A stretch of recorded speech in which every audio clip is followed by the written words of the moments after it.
আউযু বিল্লাহি মিনাশ শাইতানির রাজিম। বিসমিল্লাহির রহমানির রহিম। আদম আলাইহিস সালাম হতে যত নবী রাসূল, পীর, গাউস, কুতুব সকলের পায়ে ভক্তি রেখে আজকে কোরআনের একটি বিষয় আলোচনা করব। কোরআন আল্লাহ পাক বলে দিয়েছে, তোমরা নেশা করিও না। বর্তমান সমাজে নেশার অনেকগুলা ধাপ রয়েছে, তার মধ্যে নেশার একটি ধাপ আছে টাকার নেশা। বর্তমান সমাজে টাকার নেশা ছোট থেকে বড়, বড় থেকে আরো বড়, দেশ থেকে বিদেশ, পৃথিবীর মধ্যে সব থেকে বর্তমানে একটি নেশা রয়েছে, সেটা টাকার নেশা। টাকার জন্য মানুষ সবকিছু করতে পারে। টাকার জন্য নিজের ভাইকে আরেক ভাই হত্যা করে, টাকার জন্য নিজের বাবা মাকে হত্যা করে, বাবা মা সন্তানকে হত্যা করে। টাকার জন্য এক দেশ আরেক দেশের উপর আক্রমণ করে। টাকার জন্য মানুষের উপর জুলুম করে, মানুষকে হত্যা করে। শুধু টাকা। এই কাগজের টাকার জন্য মানুষ কি করতেছে সমাজে?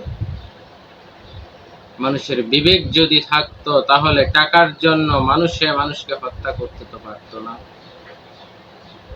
টাকার নেশা যার মধ্যে রয়ে গিয়েছে, তার বিবেক মরে গিয়েছে। সেই বিবেক কখনো জিন্দা হয় না আল্লাহ পাকের কুদরতি রহমত ছাড়া। টাকার এরকম একটি নেশা, ছোট বাচ্চারাও টাকা চেনে। কাগজ হাতে দিলে কাগজ নেয় না, টাকা দিলে টাকা নেয়। তাহলে পৃথিবীতে যতগুলা নেশা আছে তার মধ্যে টাকার নেশা একটি অন্যতম নেশা। টাকার নেশার কারণে বিগত দিনে বাংলাদেশের যে সরকার ছিল, কি পরিমাণ লুটপাট দুর্নীতি করে থাকে।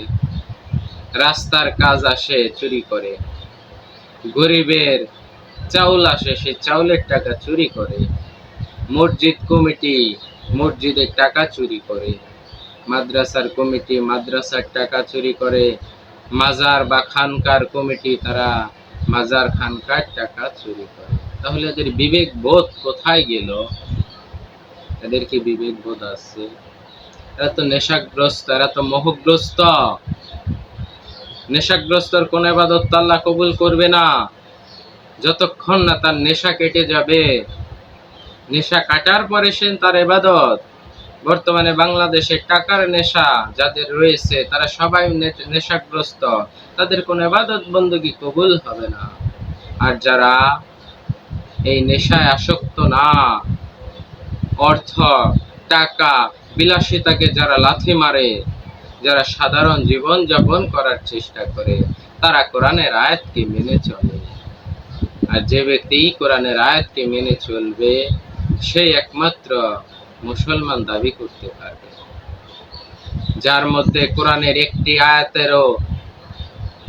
আয়াতের বিরুদ্ধে থাকবে। কোরআনে যতগুলো আয়াত আছে ৬,২৩৬টি বর্তমানে কোরআনের আয়াত আছে। এই আয়াতগুলি একটি মানুষের মধ্যে পরিপূর্ণভাবে যদি থাকে, সেই পরিপূর্ণভাবে মুসলমান। আর যার মধ্যে থাকবে না, সে মুসলমান না। কোরআনের একটি আয়াত যে অস্বীকার করবে, সে সঙ্গে সঙ্গে কাফের হয়ে যাবে। আল্লাহ পাক বলে দিয়েছে, কোরআন যদি সত্য হয়, কথাও সত্য। তাহলে কোরআনের অসংখ্য আয়াত বর্তমান আলেম সমাজের মধ্যে মানে না। ওই আয়াতগুলাকে বাদ দিয়ে তারা হাদিস গ্রহণ করেছে। কোরআনের অসংখ্য আয়াতকে সরকারিভাবে যারা সরকার পরিচালনা করে তারাও মানে না, যারা সাধারণ মানুষ আছে তারাও মানে না, যারা চাকরিজীবী তারাও মানে না। পরিপূর্ণ আয়াত কারোর মধ্যে বাস্তবায়ন নাই, সরাসরি অস্বীকার করতেছে, হাদিস আইনা দাঁড় করে দিতেছে। মানুষের তৈরি যে ইবাদত বন্দেগী সমাজে প্রচলিত রয়েছে, যে ইবাদত তৈরি করে দিয়েছে, কেজিতে ৫ ওয়াক্ত নামাজ তৈরি করে দিয়েছে, কেজিতে তারাবির নামাজ, জানাজার নামাজ, ঈদের নামাজ, পশু কুরবানি, এগুলা এজিদ পন্থীর থেকে তৈরি করা, মানুষের তৈরি করা ইবাদত। কিন্তু কোরআনে এগুলা নাই। তাহলে কোরআনে যেগুলা নাই সেগুলো আমরা করতেছি, আর কোরআনে যেগুলো আল্লাহ বলেছে সেগুলো আমরা করতেছি না, তাহলে কিভাবে আমরা দাবি করি আমরা মুসলমান? কিভাবে দাবি করি? আমরা তো কোরআন পড়ি না, কোরআন বোঝার তো চেষ্টা করি না। আমাদের মেন সমস্যা হলো আমরা কোরআন থেকে দূরে থাকি, হাদিসের পিছনে দৌড়াই, প্রত্যেকটা জায়গায় হাদিস হাদিস হাদিস। কিন্তু হাদিস মানুষের লিখিত, কোরআন আল্লাহ পাকের বাণী, এই কথাটা আমরা বলি না। যে আল্লাহ পাকের বাণী বাদ দিয়ে মানুষের লিখিত হাদিসের পিছে কেন আমরা দৌড়াইতেছি?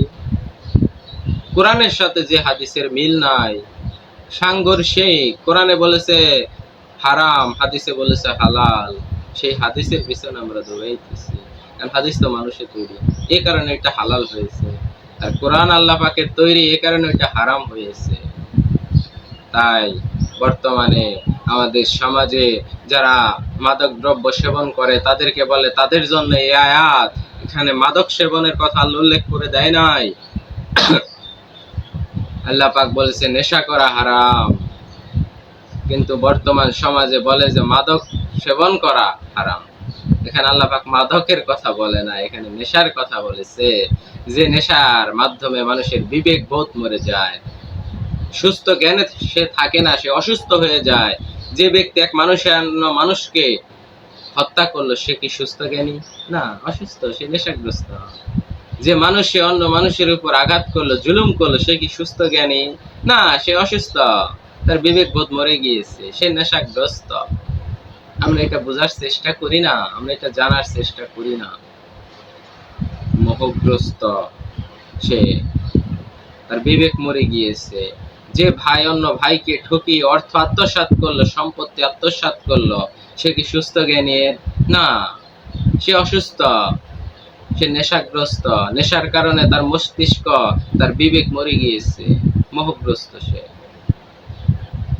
5 টাকা একটা মিথ্যা কথার বিনিময়ে 5,000 টাকা রোজগার করা যাবে, সে মিথ্যা বলে 5,000 টাকা রোজগার করলো, সে কি সুস্থ? না, সে অসুস্থ, তার বিবেক মরে গিয়েছে, সে নেশাগ্রস্ত, টাকার নেশা তার ভিতরে রয়েছে। তাই টাকার নেশা, ক্ষমতার নেশা পৃথিবীতে সব থেকে খারাপ বড় নেশা। দ্বিতীয় নাম্বার হলো টাকার নেশা, দ্বিতীয় নাম্বার হলো টাকার নেশা। আগের ভিডিও ক্ষমতার নেশার বিষয়ে বলেছি, আজকে বলতেছি টাকার নেশার বিষয়ে। আগামীতেও আরো যে নেশাগুলি আছে স্টেপ বাই স্টেপ প্রত্যেকটি নেশার বিষয়ে আলোচনা করব। কারণ কোরআনের একটি আয়াতের মধ্যে আল্লাহ বলে দিয়েছে নেশা করা হারাম, তোমরা নেশাগ্রস্ত অবস্থায় ইবাদত করিও না, তোমাদের ইবাদত কবুল হবে না যতক্ষণ পর্যন্ত তোমার নেশা না কাটে। তাহলে যারা টাকার নেশায়, ক্ষমতার নেশায় পড়ে আছেন, যারা টাকার নেশায় মানুষের উপর অন্যায় অবিচার করতেছেন, মানুষের অর্থ মেরে খাইতেছেন, গরিবের অর্থ খাইতেছেন, প্রত্যেকটা সেক্টরে প্রত্যেকটা ক্ষেত্রে দুর্নীতিতে ভরপুর, শুধু টাকার জন্য, শুধু টাকার জন্য। এই টাকার নেশার যদি মানুষ দূর করতে পারে, দেশ শান্তির দেশ হয়ে যাবে, সোনার দেশ হয়ে যাবে। যদি টাকার নেশা মানুষের মধ্যে থেকে চলে যায়, কিসের মাদকের নেশা? এটা তো সাধারণ, কিন্তু কিচ্ছু না। মাদকের নেশা করে একটা মানুষ আর একটা মানুষকে হত্যা করা কয়টা হয়েছে বাংলাদেশে? যারা মাদক নিয়ে নেশা করে তারা মানুষের উপর কয়টা জুলুম করেছে? খুবই কম, যদিও থাকে খুব কম, সীমিত, হাতে গোনা। আর টাকার নেশায় 100 জনের মধ্যে 99 জন মানুষই টাকার নেশায় আসক্ত, ক্ষতিগ্রস্ত। প্রত্যেকটা মানুষ ক্ষতিগ্রস্তের মধ্যে। এই টাকার নেশা সবার মধ্যেই রয়েছে, আমিও ক্ষতিগ্রস্ত। যারা আমার উপরে ব্যবসায় আছে, যারা সিন্ডিকেট করতেছে, তাদের কারণে আমরা ক্ষতিগ্রস্ত হইতেছি। একজনের কারণে 1000 মানুষ ক্ষতিগ্রস্ত হইতেছে।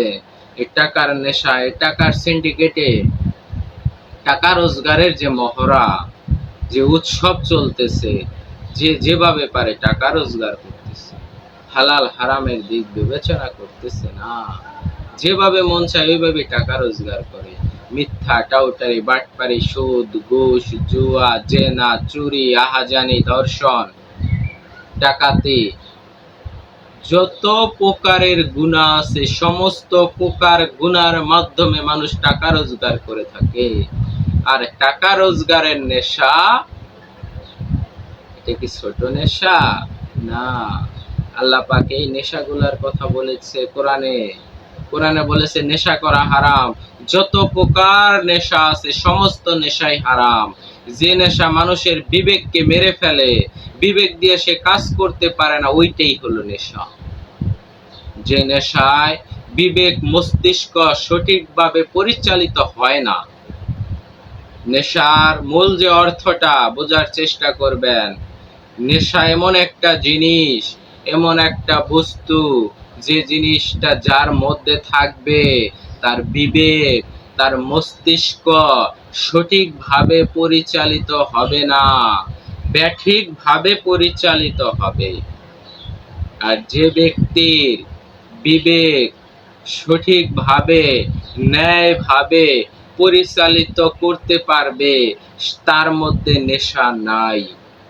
আর যার মধ্যে বিবেক দিয়া, সঠিক চিন্তা চেতনা দিয়া, গুণামুক্ত হইয়া জীবন চলতে পারে না, তার মধ্যেই নেশা রয়েছে। তাই টাকার নেশা নেশার জগতে অন্যতম একটি বড় নেশা। তাই আমরা যেন এই আল্লাহ পাকের কোরআনের আয়াত, আল্লাহ বলেছে কোরআনের একটি আয়াতকে যে অস্বীকার করবে সে সঙ্গে সঙ্গে কাফের হয়ে যাবে। তাহলে আমরা এই আয়াতকে কি অস্বীকার করতেছি না? যারা আমরা টাকার মোহে পড়ে হারাম হালালের তোয়াক্কা না করে টাকা রোজগার করতেছি, তাহলে কি আমরা এই টাকার নেশায় আসক্ত না? এই আয়াতকে কি আমরা অস্বীকার করতেছি না? হ্যাঁ, অবশ্যই করতেছি। তাহলে আমরা কিভাবে বলি আমরা মুসলমান? তাহলে আল্লাহ পাক যেন আমাদের কোরআন মাফিক জীবন চলার তৌফিক দেয়, কোরআন অনুসারে যেন আমরা চলতে পারি। সমাজে যে হাদিস প্রচলিত, এগুলো সব মিথ্যা, এগুলো কোরআনের আইন না, এগুলো মানুষের তৈরি করা আইন। আমরা যেন কোরআনের সাথে হাদিসের সাথে যদি মিলাতে যাই, রাত এবং দিনের ব্যবধান।